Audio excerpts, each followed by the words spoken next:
আমরা পেয়েছি সাবেক মন্ত্রী, আওয়ামী লীগের প্রেসিডিয়ামের সদস্য জুনায়েদ আহমেদ পলক।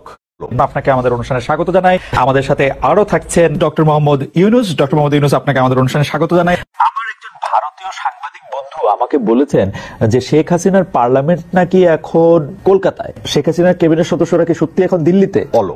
আমাদের যদি কোনো ভুল হয়, অপরাধ হয়, তাহলে সেই ভুলের শাস্তি বা সংশোধনের সুযোগ আপনারা আমাদেরকে দিবেন, কিন্তু মাননীয় প্রধানমন্ত্রী জননেত্রী শেখ হাসিনাকে দয়া করে আপনারা ভুল বুঝবেন না।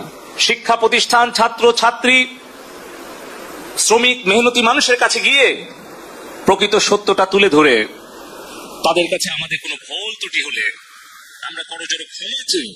দেশের জন্য, দেশের শান্তি উন্নয়নের জন্য, নিরাপত্তার জন্য আমরা এই দূরত্ব দূর করার চেষ্টা করি। যদি আমাদের তরুণ তরুণীরা, আমাদের ছাত্রছাত্রী ভাই বোনেরা, তারা যদি মনে করে যে এই দেশব্যাপী ইন্টারনেটের সেবা ব্যাহত হওয়ার জন্য কেউ দায়ী, তাহলে সে দায়ী আমি দায়িত্বপ্রাপ্ত ডাক এবং টেলিযোগাযোগ তথ্য প্রযুক্তি প্রতিমন্ত্রী হিসেবে সারা দেশব্যাপী ইন্টারনেট সেবা ব্যাহত হওয়ার জন্য এই দায় এবং দায়িত্ব আমার, এবং সেই দায়িত্ব সঠিকভাবে পালনে ব্যর্থ হওয়ার জন্য যদি কারো শাস্তি হয়, সেটা হওয়া উচিত আমার। কিন্তু কেন দেশ বিদেশ থেকে মাননীয় প্রধানমন্ত্রীকে আক্রমণ করা হচ্ছে? কেন তার বিরুদ্ধে সমালোচনা করা হচ্ছে? কেন সারা বিশ্বের কাছে গিয়ে বাংলাদেশের ভাবমূর্তি নষ্ট করার জন্য নোবেল বিজয়ী অর্থনীতিবিদ ডক্টর ইউনুস চিঠি দিচ্ছে? আমাদের সামনে উদাহরণ আছে কিভাবে আফগানিস্তানে একটা দেশ দখল করে সেখানে একটা গণতান্ত্রিক সরকারকে উচ্ছেদ করে হামিদ কারজাই নামে একজন বিদেশ থেকে এনে সেখানে কিন্তু সরকারের দায়িত্ব জোর করে চাপিয়ে দিয়েছিল। 20 বছর পর সেই দেশটা ধ্বংস করে সেই দেশ থেকে তারা পালিয়ে গিয়েছিল। এই বাংলাদেশ নিয়ে আবারও ওই রকম হামিদ কারজাই মার্কা একটা সরকার বসানোর জন্য বাংলাদেশে কিছু মুখোশধারী স্বাধীনতা বিরোধী চক্রান্তকারী বিদেশের এজেন্ট, তাদেরকে গুছিয়ে গুছিয়ে আপনারা দেখবেন যে তারা টেলিভিশনের সামনে এসে অনেক ভালো ভালো কথা, মিষ্টি মিষ্টি কথা বলছে, কিন্তু তাদের পেছনের যে ষড়যন্ত্র সেটা হয়তো উদ্ঘাটন করতে আমাদের সময় লাগবে, সেটা হয়তো দেশের জনগণকে উপলব্ধি করতে সময় লাগবে, কিন্তু সেই সময়ের মধ্যে আমার সোনার বাংলাদেশের যে ক্ষতি হয়ে যাবে সেই ক্ষতি কিন্তু আমরা কোনোদিন কাটিয়ে উঠতে পারবো না। সে কারণেই বলতে চাই, আমাদের দেশের যে রাষ্ট্রীয় সম্পদ ক্ষতিগ্রস্ত হয়েছে, জননেত্রী শেখ হাসিনা বলেছেন যে এই দেশের সম্পদ জনগণের সম্পদ। এই Bangladesh elevated expressway, metro rail, আমাদের স্বপ্নের পদ্মা সেতু, ডিজিটাল বাংলাদেশের যা কিছু অর্জন, এই সব কিছু কিন্তু জনগণের কষ্টার্জিত ট্যাক্সের পয়সা দিয়ে হয়েছে। প্রবাসে আমাদের 1 কোটি কর্মী ভাই বোনদের রেমিটেন্সের পয়সা দিয়ে হয়েছে। কিন্তু আজকে এই যে হাজার হাজার কোটি টাকার সম্পদের ক্ষতি যারা করছে, তারা নিশ্চয়ই বাংলাদেশের ভালো চাইতে পারে না। তারপরেও মাননীয় প্রধানমন্ত্রী জননেত্রী শেখ হাসিনা বলেছেন যে আমাদের দেশের সম্পদের ক্ষতি আমরা পূরণ করতে পারবো, কিন্তু আমাদের তরুণ প্রজন্মের হৃদয়ের যে ক্ষত সেটা কিন্তু আমরা পূরণ করতে অনেক হয়তো সময় লেগে যাবে। সে কারণে আমি বলতে চাই, আমাদের কারো যদি দায়িত্বে কর্তব্যে অবহেলার কারণে, আমাদের ব্যর্থতার কারণে যদি আমাদের তরুণ প্রজন্ম আমাদেরকে ভুল বুঝে আমাদের প্রতি ক্ষুব্ধ হয়, তাহলে সেই দোষের শাস্তি আমরা পাই। যদি দায়িত্বে কর্তব্যে আমাদের অবহেলা হয়, যদি আমাদের সেই শাস্তি ভোগ করতে হয়, আমরা সেই শাস্তি ভোগ করতে প্রস্তুত আছি। যে কোনো সিদ্ধান্ত মাথা পেতে নিতে রাজি আছি, কিন্তু আমাদের কষ্ট হয় যখন আমাদের কোনো ভুল বা আমাদের কোনো ব্যর্থতার কারণে আমাদের প্রাণপ্রিয় নেত্রী জননেত্রী শেখ হাসিনাকে দোষারোপ করা হয়, তার বিরুদ্ধে সমালোচনা এবং ষড়যন্ত্র করা হয়। সে কারণে আমি আবারও বলবো, আমাদের দেশের 5 কোটি ছাত্রছাত্রী ভাই বোনেরা আছে, আমাদের যদি কোনো ভুল হয়, অপরাধ হয়, তাহলে সেই ভুলের শাস্তি বা সংশোধনের সুযোগ আপনারা আমাদেরকে দিবেন। আপনাকে অনেক ধন্যবাদ, আপনি আমাদেরকে সময় দিয়েছেন। আমি সরাসরি প্রশ্নে চলে আসি। শেখ হাসিনা স্পষ্টতই আপনাকে অপছন্দ করেন, অনেক কিছুর জন্য আপনাকে দায়ী করেন, পদ্মা সেতু এবং এই সেই। এর কারণ কি বলে আপনি মনে করেন? আপনাকে কি তিনি তার প্রতিদ্বন্দ্বী মনে করেন, নাকি সত্যি তার কাছে এমন কোনো তথ্য রয়েছে যে আপনার বিশাল কোনো রাজনৈতিক অভিলাষ রয়েছে? আপনি কি রাজনৈতিক ভাবে তার প্রতিদ্বন্দ্বী হয়ে উঠছেন বলে তিনি আপনাকে অপছন্দ করছেন, না কি কারণে? আপনার কি মনে হয়? আমার মনে হয় উনি মনে করেন যে আমি দেশের সর্বোচ্চ ডাকু, সন্ত্রাসী, কিংবা আমি অপরাধী, আমি সেরা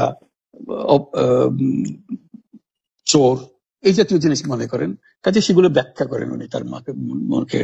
উনি বলেন যে আমি সুদখোর, আমি ঘুষখোর, আমি সব এমন সব কটু শব্দ ব্যবহার করেন যাতে মনে হয় যে আমার সম্বন্ধে তার ধারণা খুবই খারাপ। কিন্তু এইটা তো এরকম ছিল না। আমরা দেখেছি যে 96 থেকে 2001 সাল পর্যন্ত নানাভাবে এই সরকারি বা আওয়ামী লীগ সরকারি আপনার সাথে, বা আপনি আওয়ামী লীগ সরকারের সাথে একসাথে কাজ করতে কোনো সমস্যা হয়নি। আপনি এইটার জায়গাটাকে একটু, ব্যাকগ্রাউন্ডটাকে আমাদের একটু বলা যাবে যে আপনার কাছে কি মনে হয় কেন এই শত্রুতার বা কেন এই অপছন্দের বিষয়টা একটু সৃষ্টি হলো বা তৈরি হলো? যেই হোক, এটা আমার তরফ থেকে হয়নি। আমি তাকে যথাযথ শ্রদ্ধা করে নিয়ে গেছিলাম আমাদের মাইক্রোক্রেডিট সামিটে ওয়াশিংটন ডিসিতে। আমাদের প্রধান অতিথি করে নিয়ে গেছি, সবাই সম্মান করেছে। তাই এই মাইক্রোক্রেডিটটা তখন পৃথিবীর সামনে আসছে, বড় আকারে আসছে, এবং এটা বাংলাদেশের অবদান হিসেবে সবাই স্বীকৃতি দিচ্ছে।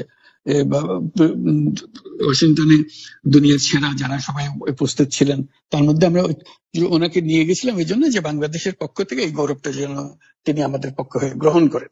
উনিও রাজি হয়েছেন, উনিও গেছেন, করেছেন। কাজে এটা স্বাভাবিকভাবে এই সম্পর্ক থেকে যাওয়ার কথা ছিল, কিন্তু কি কারণে এটা ঘাটতি হতে আরম্ভ করলে বুঝতে পারলাম না। কিছুদিন পর থেকেই ওনার আচরণ এবং তার শব্দ পরিবর্তন হতে আরম্ভ করলো। এমন পরিবর্তন হলো এখন আমাকে চোট বদমাইশ ছাড়া আর কোনো বিষয়ে উনি মনে করেন বলে মনে হয় না আমার কাছে। আসলে এটা নিয়ে কথা বলাটা একটু বিব্রতকরই, কিন্তু কেউ কেউ এটা বলে থাকেন যে বিশেষ করে যে 2007 সালে যে 111 সরকার আমরা যাকে বলি, তাদের যে বিরাজনীতিকরণের একটি চেষ্টা, সেই চেষ্টার মধ্যে আপনার অংশগ্রহণ আছে কিনা। যদিও বারবার বলা হয় যে আপনি আসলে সেই ক্ষমতাটা দখল করতে চেয়েছিলেন, অথচ আমরা উল্টা শুনেছি, আপনার মুখেও শুনেছি, যারা ওই সময় কৌশলভ ছিলেন তাদের মুখেও শুনেছি যে আপনাকে আসলে অফার করা হলো, আপনি সেটি ফিরিয়ে দিয়েছিলেন। কিন্তু কেউ কেউ আবার বলে থাকেন আপনি একটা লম্বা সময়ের জন্য চেয়েছিলেন। এইটি কি একটা কোনো কারণ হতে পারে? এই ব্যাপারটিকে আমাদের দর্শকদের জন্য মানে বা ইয়েদের জন্য একটু আপনি পরিষ্কার করবেন যে আপনি আসলে রাষ্ট্রের সর্বোচ্চ ক্ষমতায় বা রাজনীতির জায়গায়, দেশ পরিচালনায়, সেগুলিতে আপনি আসলে আসতে চেয়েছিলেন কিনা, চান কিনা? যদি চাইতাম তখন যখন মিলিটারি আমার বাসায় এসে বসে রইলো সারা রাত আমাকে রাজি করানোর জন্য, আমি তো লিখে নিতাম। রাজনীতি যদি বসে থাকতে হবে কেন? আমি যদি ক্ষমতায় চাইতাম বলে আজ চলেন চলেন, কি করতে, কি কোন জামাটা পড়তে হবে দেখিয়ে দেন, এখনই যাচ্ছি। আমি তো সেটা করিনি। তাদের সঙ্গে তর্ক করেছি, সারা রাত ধরে তর্ক করেছে যে না ভাই আমাকে দিয়েন না, আমি এই কাজের উপযুক্ত না, আপনারা অন্য লোক খোঁজেন। তারা আমার উপরে মন ঠিক করে ফেলেছে আমাকে নিতে হবে। আমি বারে বারে বলতেছি তাদেরকে, তারা নিরাশ হয়ে ফিরে গেল, বললো যে সকালবেলায় আবার আসবো, সকালবেলায় আসলে তখন আপনি আমাদেরকে বলেন যে রাজি আছেন।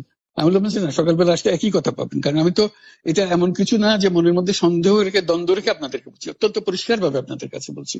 ঠিক আছে, তা না হলে তো আমি সঙ্গে সঙ্গে রাজি হয়ে যেতাম। কে ছাড়ে আপনাকে দেশের পুরো সরকারের প্রধান হবার জন্য আহ্বান জানাচ্ছে, বাংলাদেশে এরকম কয়জন মানুষ আছে বলবো যে না আমি এই দায়িত্ব গ্রহণ করব না। আমি তো করলাম সেটা। এখন আমার নামে বলা হচ্ছে 10 বছর চেয়ে, আমি বছর নিয়ে প্রশ্নই উঠে না। প্রশ্ন হচ্ছে আগামীকাল সকালবেলা আপনি শপথ গ্রহণ করবেন, এই কথা। আমি বলছি না, করবো না। তারপরে এরপরে তো কয় বছর কয় কাণ্ড। আমি 10 বছর দিয়ে কি করবোটা কি? আমি 10 বছর দিয়ে, আমি তো বলছি আমি এই কাজের জন্য নই। দেশে আমার দেশ পরিচালনা করা আমার দায়িত্ব না, আমার কাজ না। আমি জানি না এটা কিভাবে করতে হয়, আমি যেটা জানি সেটা করি। Make sense. আপনার মেয়ে মনিকা ইউনুস সম্প্রতি একটি সাক্ষাৎকার দিয়েছেন CNN এ। সেখানে আমি তাকে একটু যদি অনুবাদ করি তাহলে সেরকম পড়তে পারবো যে আমি তাকে উদ্ধৃত করছি যে কোনো এক সময় প্রধানমন্ত্রী শেখ হাসিনা ও ডক্টর ইউনুস একসঙ্গে কাজ করেছেন। আমি আশা করি সেই সময়টা আবার ফিরে আসুক, শুধু গ্রামীণ কিংবা সংশ্লিষ্ট সব প্রতিষ্ঠানগুলোর ভালোর জন্যই নয়। যদি তারা আবারও একসঙ্গে কাজ করেন তাহলে সেটা চমৎকার হবে। এই মনিকা ইউনূসের এই আশা কি আপনারও মানে একই রকম আশা কিনা যে প্রধানমন্ত্রী শেখ হাসিনা এবং ডক্টর ইউনূস একসঙ্গে কাজ করলে আরো কিছু চমৎকার কাজ হবে, বা এটা আপনি আশা করছেন এরকম? এটা কি এখন আমার জন্য করা যাচ্ছে না যে আমি নারাজ, যে করতে চাই না? তুমি ভাবখানা এমন করছো যেন আমি আপত্তি করছি, আমি কাজ করতে চাই না। আমাকেও যে বললাম চোর বদমাইশ করে রেখেছে, সেখানে কাজ করার তো কথাই উঠছে না। আমার নাম উঠলে ওনার রাগ উঠে যায়। আমাকে সুৎখোর না বললে ওনার মন তৃপ্ত হয় না। আমাকে চুবিয়ে না ডুবালে, পদ্মা নদীতে আমাকে চুবিয়ে না ডুবালে ওনার মনে সিন্ধি আসে না। আমি কি করে বলবো? বলতে তো হবে ওনাকে যদি কিছু বলতে হয়। পদ্মা নদীর কথাটা যখন উঠলোই, পদ্মা ব্রিজ সম্পর্কে যে কথাটা সরকারের উচ্চ মহল থেকে এটা বলা হয় যে আপনি আপনার ক্ষমতা ব্যবহার করে বা আপনার পরিচিতি ব্যবহার করে বা আপনার যে একটা সাংঘাতিক রকমের গ্রহণযোগ্যতা সারা দুনিয়াতে আছে, যেটি আসলে ওয়ার্ল্ড ব্যাংক সহ অন্য জায়গায় আছে, সেটি দিয়ে আসলে আপনি পদ্মা সেতুটা বাংলাদেশ যাতে ঋণ না পায় সেটির জন্য আপনি চেষ্টা করেছেন। এই ব্যাপারটা নিয়ে কি আপনি একটু কিছু বলবেন, যে এটা আপনার বিরুদ্ধে একটা অভিযোগ? কি বলবো, এটা বলো, এটা হাস্যকর একটা কথা মুখ থেকে বলে ফেললো চোর ডাকাতের মতো, এটাও আরেকটা বলে ফেললো, এটাই সত্য হয়ে গেল। আমরা যে বারে বারে বিবৃতি দিলাম তখন এটা প্রশ্নই ওঠে না। আমরা বাংলাদেশের নাগরিক হিসেবে আমরা গৌরবান্বিত যে এই পদ্মা সেতুর উপরে আমরা একটা সেতু বানাতে পারবো, এটার জন্য আমরা সবাই চাই। কাজে এটা তো বিরোধিতা করার তো প্রশ্নই ওঠে না। কেন বিরোধিতা করবো? দেশে যে একটা বড় রকমের ঘটনা ঘটতে যাচ্ছে সেটা তো আমরা সবাই সমর্থন করি।